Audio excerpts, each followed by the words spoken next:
Cool. Hello, everyone. That is 12:45 on the dot. I'm going to get started. Thanks very much for coming. I'm really excited to be here. This is my first Appian World, and I'm really excited to be presenting what we're doing at Pacific Life Re with you all. To go through what I'm going to be talking about, I'm going to be telling you a bit about Pacific Life Re and what we're trying to achieve with Appian. I'm going to talk about what I mean by service-oriented case management. I'm going to talk about how we're aligning our architecture with our business goals. I'm then going to give you a demo of about 15 minutes, and there'll be time for questions during the demo.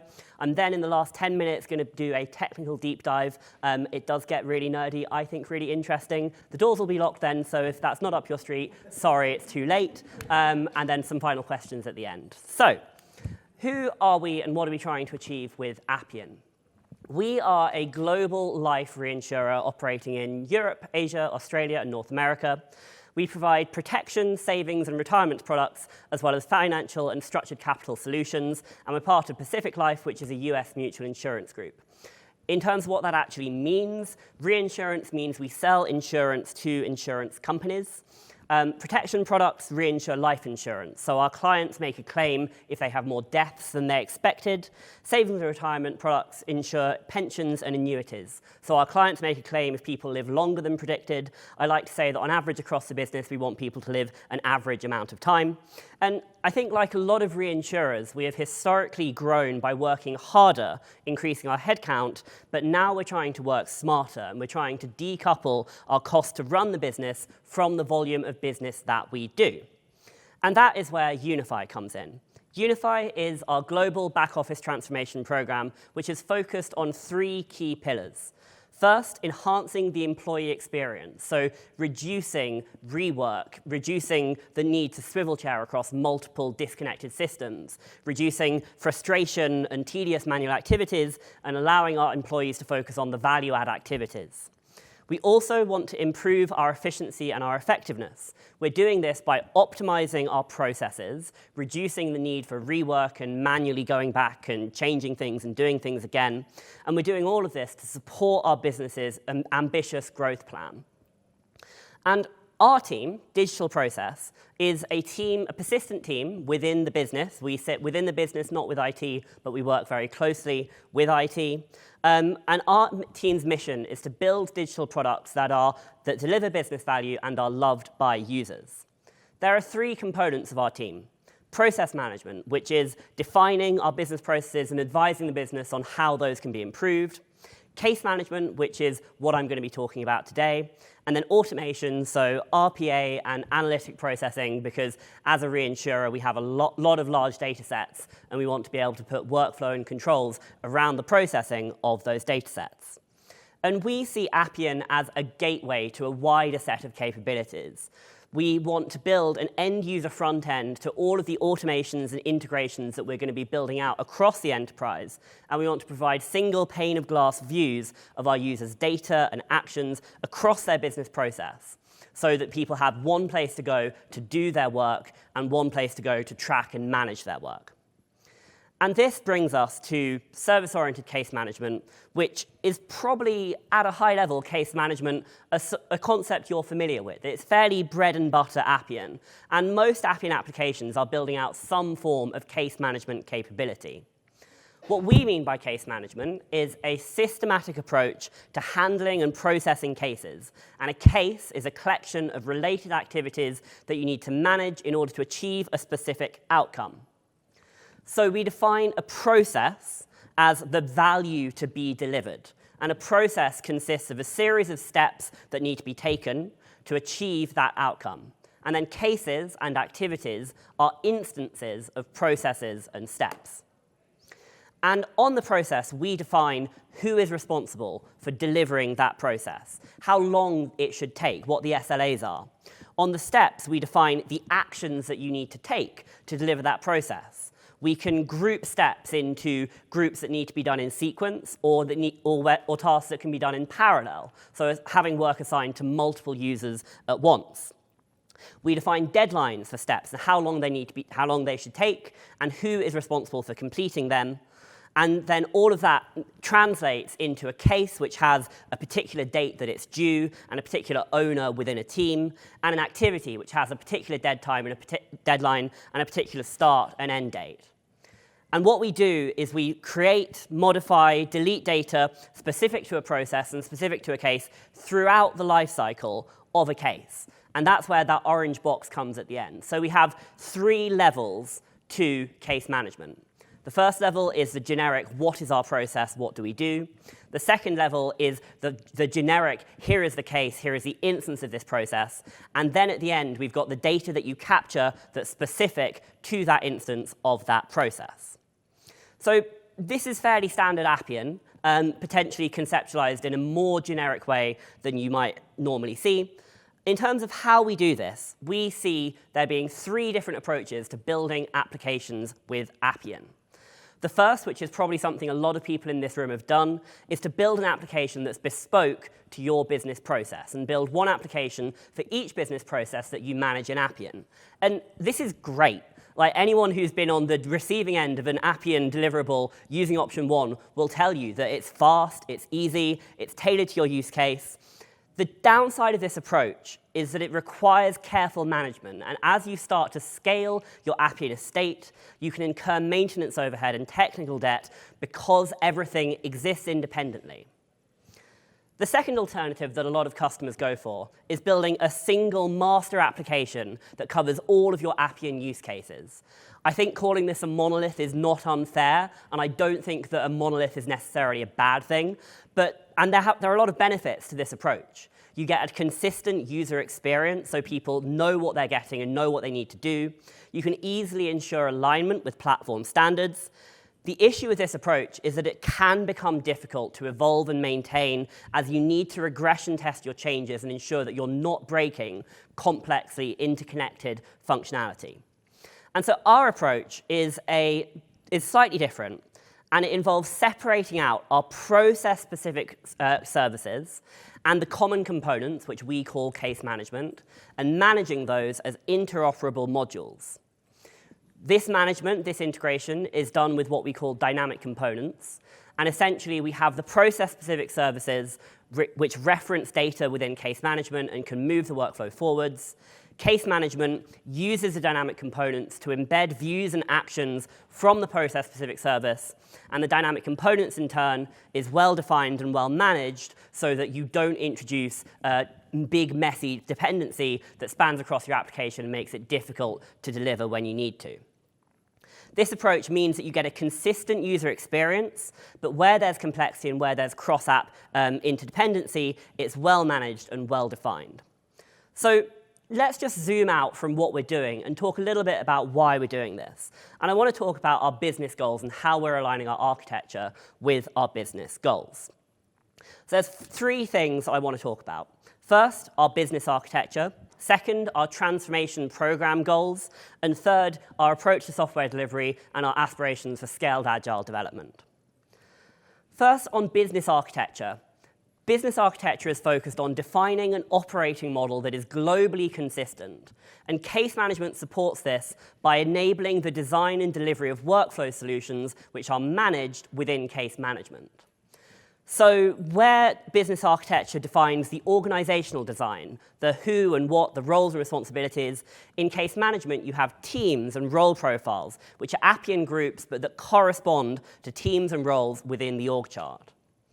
Where business architecture defines a hierarchy of global processes and define the work that needs to be completed in a standardized way, case management defines the processes and steps that are managed within Appian and that actually result in those processes being delivered. Where architecture defines the business requirements that say what the solutions we're going to build should do, Appian lets you build solutions within Appian that integrate with case management and that let you orchestrate the underlying systems that the business architecture is defining. And finally, where architecture defines SLAs, KPIs, data, which help us to measure and manage our efficiency and our effectiveness, case management tracks that work and captures that data and displays it in a single pane of glass view, but also allows us to report on the performance of our process in a uniform way, regardless of what process you're trying to report on. Next up, then, about our transformation goals. How our transformation program works is we follow 3 core pillars.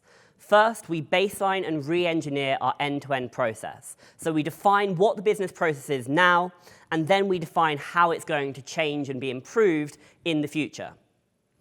Then, once we've got that vision, that end state, we implement our process, our strategy of measure, manage, automate.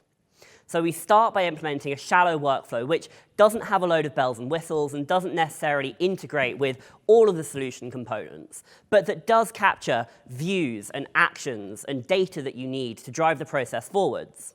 And once you've got that workflow live and once it's being used by end users, then you can capture data about the process's effectiveness, and that you can use that to manage and improve the process and use that to drive the roadmap. And this all ties in to the overall transformation program, which is all about collecting data and using that data to drive improvements and further automations across the business. The great thing about this approach is that the data we capture is consistent across functions. So you don't have to say, well, I've got finance telling me they want this, and I've got actuarial telling me they want this, and whoever shouts loudest wins. But you can actually capture data about how the process is being performed without having to do a big, complex implementation. It's consistent across that process. Fundamentally, with case management, we reduce our time to value, which allows the business to start using redesigned processes sooner and then better plan for future enhancements. Finally, a word about Scaled Agile. Is Scaled Agile something that we've tried here in the audience? I feel like it's a nice idea, and I think it can be difficult within Appian because you're all Scaled Agile until you've got two apps going live at the same time, and they're interdependent on each other, and now suddenly you're just locked together. What we do with case management is we define the solution, so we have a product owner and a product backlog. We define the release, so what a shippable increment would be, and then we build the solution with an Appian team working towards a sprint goal, and we work on it iteratively based on user feedback. With this architecture, our application components are independent from each other. We don't have complex interdependencies across the platform.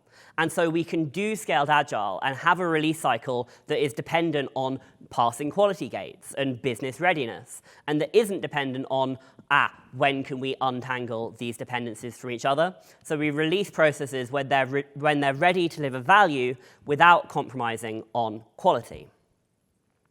So those are the goals. I'm going to now talk about case management and what this looks like. And to be honest, a lot of the stuff that you're about to see is very bread and butter Appian, and probably a lot of it will be familiar to you. We've got features like case creation, activity and workflow management. If there's an exception, if there's something that's blocking you from completing an activity, you can raise that, you can flag that, and you can handle communications about that exception within a single pane of glass view.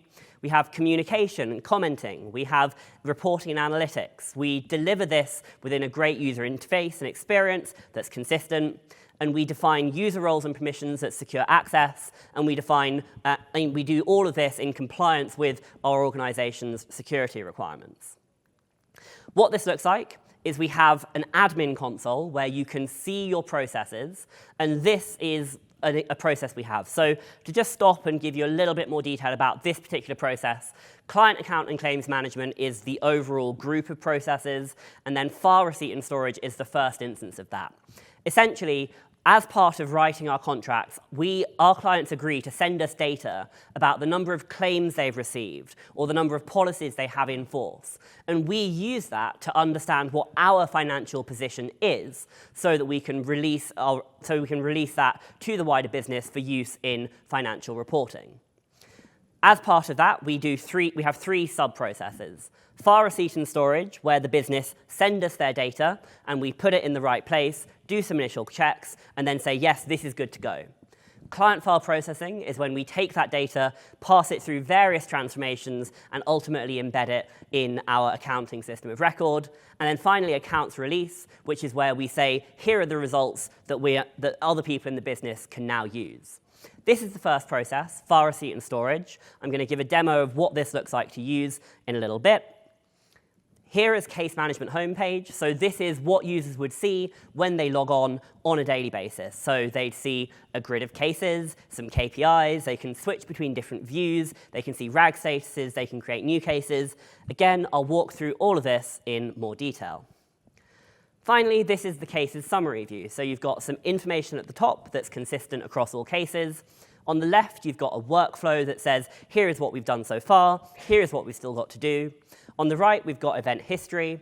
And then in the central column, we have all of the data that is specific to this process. And what I'm going to show later, the key thing to bear in mind, is that this is where the bespoke interfaces and the bespoke actions to your process come in. This central column is where the magic happens. So on to my live demo, which let's see how this goes. I'm cautiously optimistic. This is the case management admin console. So we've got a process, and we can see the routing, and we can see what the step groups are. And steps can be sequential, so they go one after the other, or they can be cumulative, so they run in parallel. We've got a nice little visualization of the workflow that we follow, which I stole from Case Management Studio. The network chart field is great. And what we can do, as well as viewing this data and viewing this process, is we can update this process in the front end with an end-user configuration pane. So you can update the description and the supplementary instructions you want to add to your process. You can define SLAs, or how the case should be created, or who the case is owned by. The routing you can add, you can, for example, add a new step. So I can say, after validating the files and storing them, I then want to do something else. You can set routing that moves forwards and backwards. So you can rewind a step to a subsequent step. So if I just find this one, you can rewind a step to a subsequent step. And the system has workflows the system has validations to ensure that you're building a valid workflow, that you're not ending up in a dead end. So all of this is designed to make it really easy to prototype, define your process, and then start working with those shallow workflows and with the information that you're capturing as part of that process. So this is the process view, and then the case view for this process looks like this. As I said earlier, you've got info bar at the top, steps on the left with the steps that you've done so far, the steps that are still to come. On the right, you've got the case history, and in the central column, you've got the key information associated with this case. You can take the standard actions you'd expect, like you can reassign a case to somebody else, you can update the priority, you can cancel the case, you can change the SLA. Or, if you want to work on the activities themselves, you've got the view here, which you can say, OK, here's my email, here's another email. Or you can complete an activity here. We've just got a little bit of responsiveness issues. Let me just zoom this out. There we go. So you've got the activities here, which are you've got the activities that you can complete them. So you've got the data here that's relevant to this process. And when you go to complete this activity, you're taken to a custom view that is specific for this activity. So any business logic you want, any data fields you want to capture, you can display all of that within this view, but it's all accessed from the same entry point of that complete activity action. When you complete the activity, in this case, I'm going to add a link to where this file is stored. I can submit that, and it will move the workflow forwards. And then we'll see the next step come up. It will be assigned to the relevant user, and you'll be able to see, you'll be able to continue seeing the data that's relevant at the time that it's relevant, and you'll be able to take actions as needed. There's also a generic view if there isn't anything process-specific and you just want to say, move forward, optionally add a comment. You can do that in a generic way as well without having to build any code in Appian. Let's talk about exceptions and queries if something goes wrong. So in this case, we need to remove the file passwords, but we don't have the password. So I'm going to raise an exception and say, password missing. I'm going to choose to raise a query, which is me saying I'm going to send an email out to someone outside the business or maybe to a business user that isn't part of Appian yet. So I can capture the information that I need. So I'm going to say, here's my description. From the query view, you can create a new message, or you can raise a reply to the original message. This integrates with Outlook and integrates with mailboxes that are specific to this region, and it's secured, so if you can't access a mailbox that you don't have permission to send from.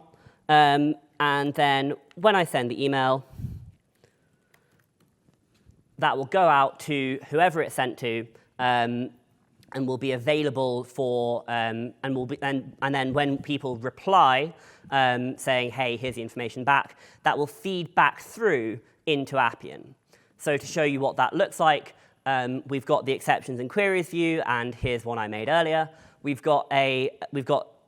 a previously closed query with a complete thread of communication associated with this case, all visible and accessible in a single pane of glass view. So you don't have to separate it into Outlook or wherever it is. You've got everything built into Appian. So this is the case view. And to just show you what another case would look like with a different set of interface components, I'm going to jump to client file processing. So as you see, the core framework of the case management is the same. So it's consistent to end users. But the process-specific information, in this case, the processing group and the treaties that we've received so far, all of that is tailored and specific to this activity.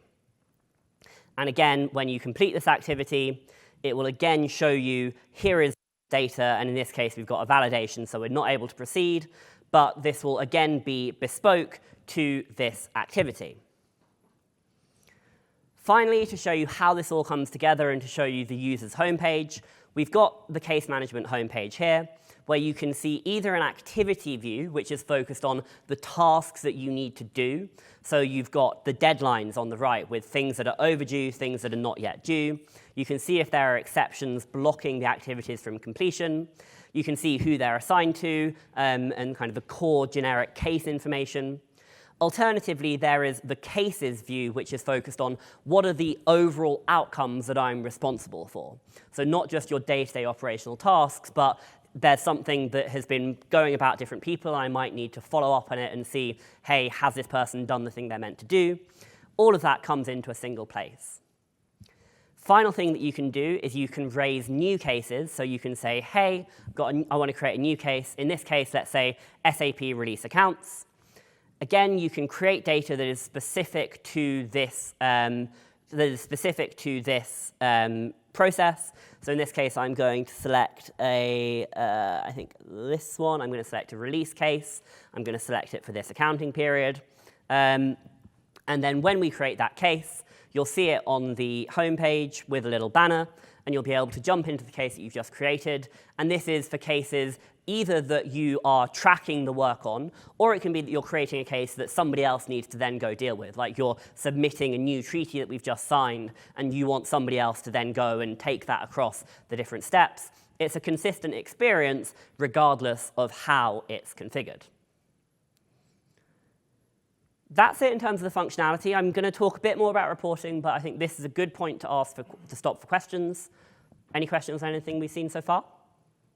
Yep, I think we're waiting for the mic with questions, if we can. Sorry, I think I told them there'd be questions, only 2 sets of questions, and I've snuck in 3. Go ahead. How's this? This good? You hear me? Yeah. Okay. Johnny, my question is, what is the mechanism that you're using to dynamically show a different UI for all the different activity types? Great question. Wait till the last 10 minutes. Cool. Cool. Any other questions? Yeah? So, oh, sorry, Mike? Or I can repeat it. I can ask roll out. So how does data fabric play into this? Are you able to pull in? This looks like it's all housed kind of in Appian. Are you pulling or putting things anywhere else? Yeah. Is that intended or in the plan? Yes, so I think the question was about data fabric and are we mastering different objects. I think we're still at the beginning of our journey in terms of implementing Appian and defining data objects across PL-RE. Definitely, we see a case as a domain object. So we master cases because Appian is the case management platform. So we will vend information about a case, and we will do that in a consistent way. And any other application that wants to tie in to a case management framework can use our case objects. But for the most part, I don't think we'd be mastering other objects because treaties or clients are mastered in the accounting system of record. I think in that case, what we'd like to work towards is have a master data management solution which we integrate directly with Appian and either use synced records for a local cache of that data or synced records for a local cache of that data or live queries if we're not able to cache that data for whatever reason. Any other questions? Cool. To move on and talk about reporting then, we have a few different types of reports. We've got generic case management reports, where we as Digital Process are the product owners for case management, and so whatever reports you need, we will build it for you, and any application that's built on case management will be able to use those reports. So we can see cases by status, or by RAG, or by aging, or we can see trends of cases over time, things like cycle time or exception count. In addition to that, we can create what we call process-specific reports. So those are reports that focus on data within a process, but that can join to Appian case management data for that case management layer. So we see here, within file receipt and storage, we've got file set data, so data about the file sets that we've received, and then we can see, joined to that, the cases corresponding to those file sets, and we can jump into that and view that as needed. Finally, we've got Process HQ. All of this data is Process HQ ready, and we can capture that data and use it for process mining, process insights. The data that you see here might appear suspiciously uniform. That's because it's randomly generated. But we get all of that data and all of that process mining capability natively, and any application that we build is able to use that to get those insights about their process with zero additional code. Any questions on any of this? Cool, OK. In that case, that's the end of the demo. We're locking the doors early and jumping into the technical side of things. So what we're doing with this, and the principles behind this are solid, which, is this something people are familiar with, solid principles? I'm seeing some yeses, I'm seeing some nos. I did not do computer science at university. I did physics. So this is about as good as my understanding of solid is, I'll be honest. Find someone who was nodding and ask them if you have more questions. But essentially, solid principles mean, firstly, single responsibility. So a class should only have one responsibility. And what this means in Appian is that you want to break your services down into the smallest possible units of functionality. Open-closed means classes should be open for extension, closed for modification. So what this means in Appian is when you change a service or a shared components, any enhancements need to be backwards compatible and need to be additive only, so that you're not breaking something that is used by other applications across the estate. Liskov substitution says that subclasses should be substitutable for their parent class. So if we take transport, for an example, both bikes and cars are substitutable because they are both of class transport vehicle, but bikes and paper airplanes would not be. What this means with an Appian is that if you have two instances of the same service, like a case, you should be able to swap those out for each other with no changes to functionality. Interface segregation says that a client should not be forced to implement an interface it doesn't use, meaning a service can return a range of results, but the customer has to pick and choose which one it's interested in. We're not going to not return some data because this client isn't interested. We're going to return everything, and the client decides what is relevant to it. Finally, dependency inversion. This is a result of implementing all of those previous principles, but it means that generic modules shouldn't depend on specialized modules. Both should depend on abstraction. So this is something that kind of comes out with good Appian platform design and having a well-defined shared component architecture. So in terms of what this means, I think some of these are quite obvious. Open, closed, don't break shared components. Dependency inversion, define and enforce a dependency hierarchy. Some of them, I think, are a bit more interesting. So in terms of single responsibility, we define within case management a service which performs one action on one object. So if you want to complete an activity, that is a service. And that service would get the process, get any case activities that haven't yet been rewound, take this activity, complete it, and decide what to do next. Maybe then we move forwards, maybe we move backwards, but figure out what to do, save that, and then return the next set of activities and return that as a case. So we have these services. They're well-defined, so you can call them, and you know how they're going to behave.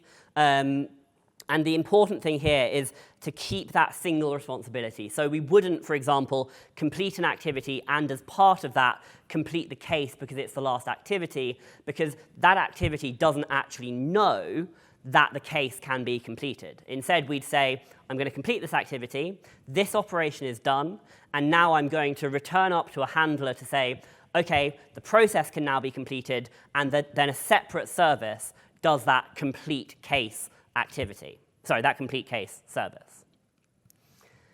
Interface segregation then. This is about returning all data regardless of context. I really like using CDTs for this, not database-backed CDTs, but just a way of structuring data that is uniform and that you can call in any place. You can predict the results. If you make changes, you can really easily see the dependencies. I like using this to define the structures across the platform and to make sure that everything is well-defined and well-managed. And again, we see here we're returning all the data. So you're saying the input, you're completing an activity. The output of that is a case. You might not care about the case's status or the case's process version, but you're getting it anyway because it's up to the client to decide what it's going to do. Liskov substitutions. So the cases that we saw earlier where we have the central view with the different activities and the different data, those are an example of substitutable classes. So any activity view can be substitutable for any other activity view because they have the same inputs. So you always call them with a case reference, for example, or some record data. And they have the same outputs. They always display a case, or sorry, they always display an interface component.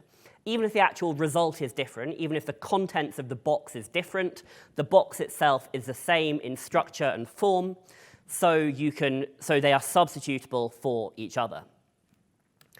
In terms of how we do this, it gets better. So first thing we do, if we have process-specific components, we need to reference them in one place. That's where that dynamic components section comes in. That's where we store any cross-platform dependencies. The additional rule about process-specific components is that they must be nullable. So you must be able to remove the component and have everything fail gracefully. So we saw earlier, we've got manual step to be completed. That is the interface failing gracefully because there isn't an interface to display. So this is what this looks like. We have dynamic components, return, process, and steps. I apologize, this is probably very small. Feel free to move forwards.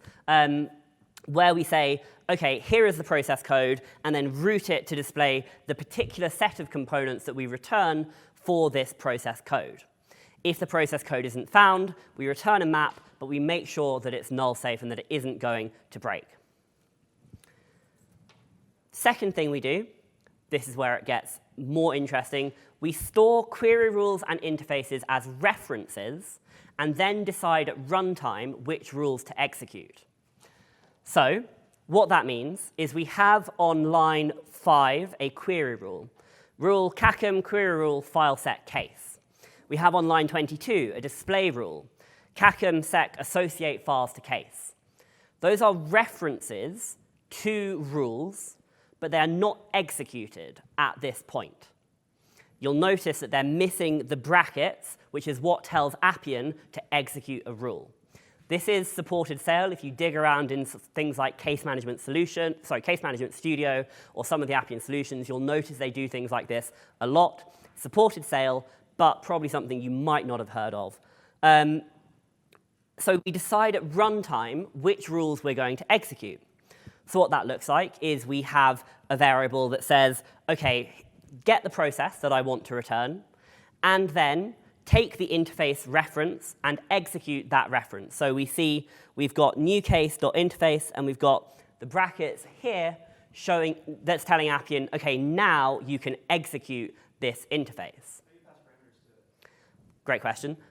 So the question was, how do you pass parameters? You do so in a standardized way. So all of these interfaces need to have the same input parameters so that you can always pass in a step code or a process code. So so this is a good example of that. So you can just pass in parameters in the standard way that you would. They won't validate within the sail kind of checker, but they will pass through and execute correctly. The next thing to talk about, and there's an example of using query references in the screenshot, so I'll just put that up now. So you see here, you've got a query rule that we're executing, and then you've got the case reference that you pass in, and the fields that you pass in. Next thing to talk about, and this is really a performance, performance issue, a performance optimization.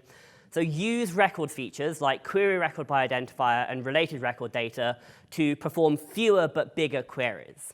If we think about a case view that could be displaying 5 different activities, you don't want to be doing 5 independent queries for each of those activities. And furthermore, the activity view is stateless. So it doesn't know where it's going to be called. It could be called within process 1 by itself, or it could be called within process 5 alongside 5 other activities. So we fetch the data that we want to do, that is applicable for this activity in a query rule, and we get the unique fields across all of the relevant activities to display on this interface. So if you look at line 23 in the process for file receipt and storage, you have a list of record fields there, and just below it you have a list of related record datas.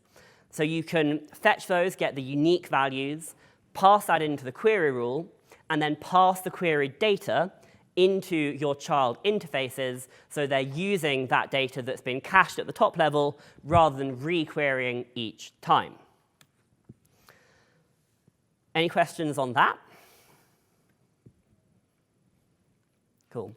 Final thing, which isn't really anything to do with anything, but it's just a little pet topic of mine. If you've got service outputs, consider having a generic response wrapper and consider having HTTP-like error codes. So if you call a service to complete an activity, and if you call that service with an invalid activity ID, then the service should return 400, you've done something wrong. Alternatively, if you call a service and it's a valid call, but something gone wrong within the service, you should return a 500, we've done something wrong. So just using those HTTP codes to to drive that standardization, to make it easier for developers to understand and report on how is the system working, I think that's quite neat. Any questions? This is the end. You're free to go. We'll unlock the doors. Thank you very much, everyone. Really appreciate you coming.